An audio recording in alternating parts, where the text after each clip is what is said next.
Hello, this is Yosef Shapiro from the Brookhaven Kollel. One of the most common questions I get asked is actually from this past week's Torah portion, and that is, what does the Torah have against a pig? If you look in last week's Torah portion, in Parshat Shmini, it reviews the laws of kosher. And one of the animals it picks out from all of them is that the pig is a non-kosher animal. And there are very few animals that are singled out as non-kosher. In general, we get a listing of the rules, and we know that if an animal doesn't fit with those rules, namely it does not have split hooves and chew its cud, that it's not kosher. Yet the Torah tells us specifically that a pig is not kosher. What does the Torah have against the pig? I'll answer with a story.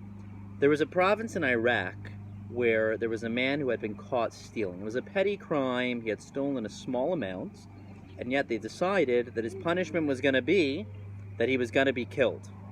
So they brought him out for an execution, and the executioner said to him, "I have one question for you. Do you have anything that you'd like to share with us as your last words?" So the executioner says this to him, and he says, "Actually, yes, I do. I do have something to say.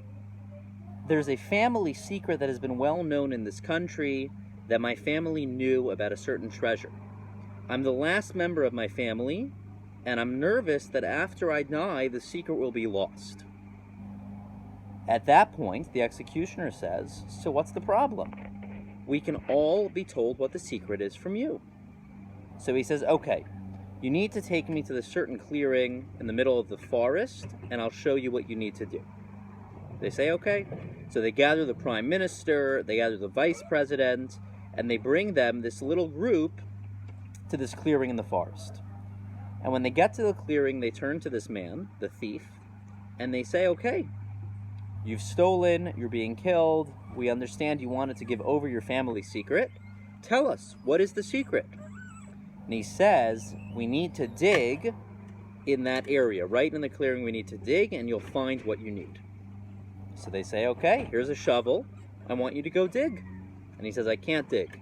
The family secret has a tradition that the only way that you can dig and uncover the treasure is if you've never stolen your entire life. And I don't want to, God forbid, ruin that because you all know that I've stolen."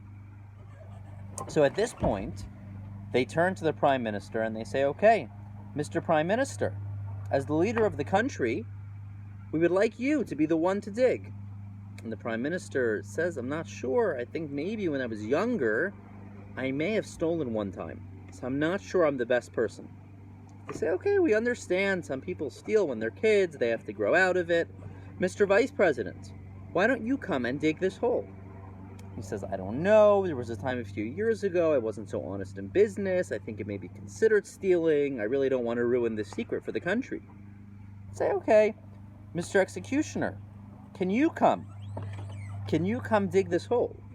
He says, "No, the truth is, a few weeks ago, I wasn't feeling well, and someone did something to me, and I'm not sure, I may have stolen from him." So the person who's the thief turns to them, and he says, "You hypocrites! How can you say that I deserve to die for stealing when all of you have done the same?" And the story goes that they ended up letting the thief off because they realized that the punishment was too severe for the crime. But the point of the story is that so often in life, we live a lifestyle that isn't really true to who we are. So the pig represents that idea. Every other animal that's not kosher typically is lacking both of the things that are required for kosher. They have a non-split hoof and they don't chew their cud. Or they have no split hooves, but they chew their cud. The pig is the only animal that has split hooves and does not chew its cud. So when you look at the pig, you think on the outside that it represents something that is kosher. But when you look within, when you see what it's truly made of, you see that it's not. And that idea that we may act a certain way that is not true to who we are, that we may give off a persona that isn't honest with who we are, that the Torah says is not kosher. That we can't handle.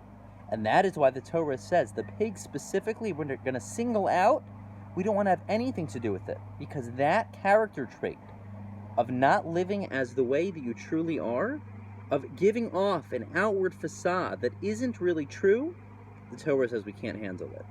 Now, as we stand during the Sfirat HaOmer, a time when we're supposed to work on ourselves, let us look at the pig and learn that lesson, and make sure that we're always true to ourselves.